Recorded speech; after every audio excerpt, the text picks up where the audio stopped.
Welcome back everyone to Cross Rifle Outdoors. Today we've got a fun video planned. I recently picked up some 50 grain frangible factory seconds from Midway, USA. And then I started looking to see where these bullets had come from and discovered that they come from a 5.56 cartridge Z556 NX1.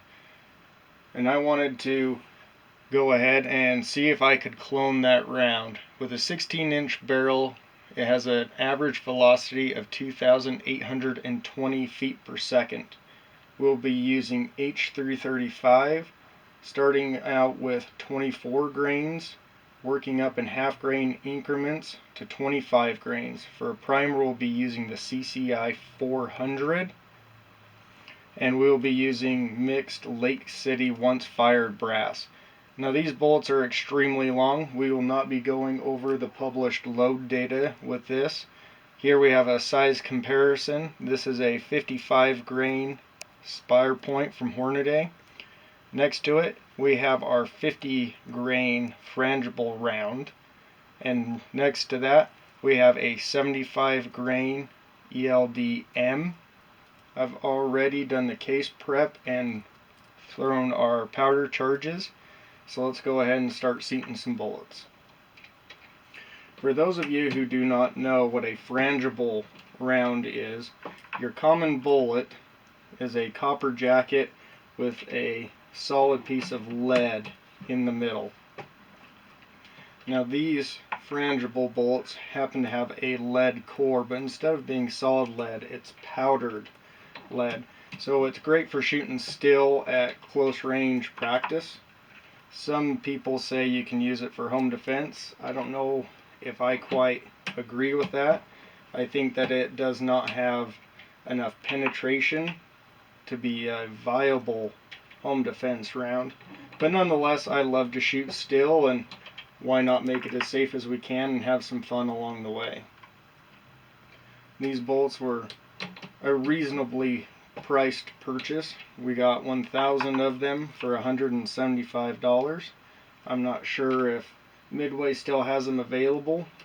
With times the way that they are, bullets posted online don't last long, and then under normal circumstances, factory second bullets last even less time. So we'll go ahead and get these thrown together.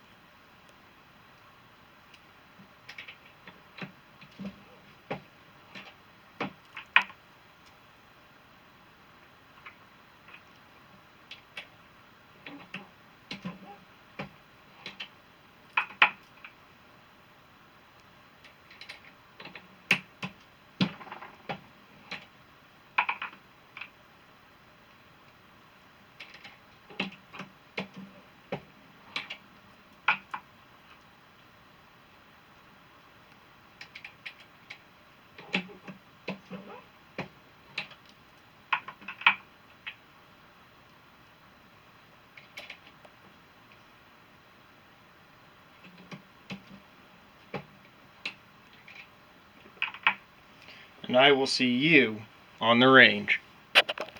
Welcome to the range. We're going to continue our 5.56 frangible Z556 NX1, or also known as the XM556 NT1. Today we're going to be running an Adams Arms gas piston PMAG DPMS lower with an EOTech. Please excuse the wind. I live in a part of the country where the wind never stops. It just slightly slows.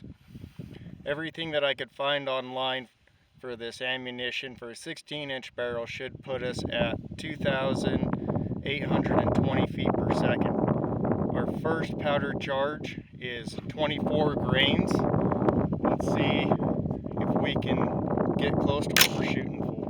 Now this is an extremely long bullet compared to most grains. It's actually closer in length to a 75 grain bullet. So we're going to be a little more cautious, checking our brass, and I'll quit talking, get right into shooting.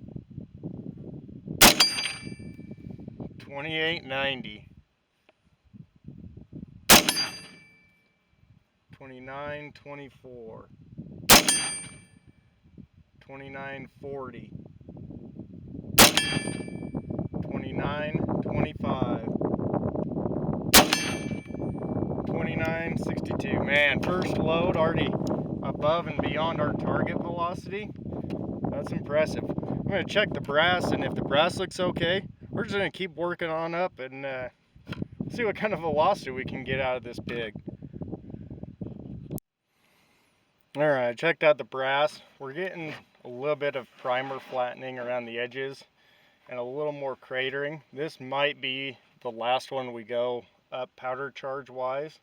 One interesting thing I'd like to know is the steel is at 50 yards. And everything I've read about these frangible bullets is they have a powdered lead core. But when I go up to check the steel, I'm seeing nothing but copper splashes. So we might have a all copper bullet. So when we get back home, we might have to cut one of these half and see what's going on the inside. Let's go ahead and see what our next powder charge will give us velocity wise. 3,074. 3,040. 2,964. 3,006. 3,043. Alright, that's not too bad. In the realm of typical varmint 50 grain projectiles out of a 22-inch standard varmint rifle, those are alright velocities. People push those bullets considerably faster. Out of a 16-inch barrel, honestly, I'm a little bit on the impressed side. So I'll check the brass and we'll make the educated decision on if we'll move forward to the next powder charge, because we sure do not want to blow our junk off testing these out.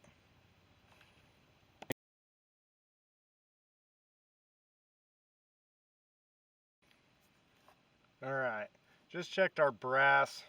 Not a whole lot of difference between the first and second, so we're going to go ahead and kick it on up to the 25 grain load and pray that we do not blow our junk off.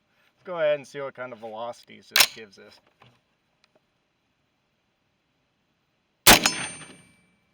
3,008. 3,031. 3,041. 3,045. 3,067. You know, I don't think we'll go any higher than this, and when I go ahead and start doing my bulk loading for this load, realistically I'll probably stay right at our starting charge. 24 grains is plenty. I'll use a little bit less powder. I got 1,000 of these to load up.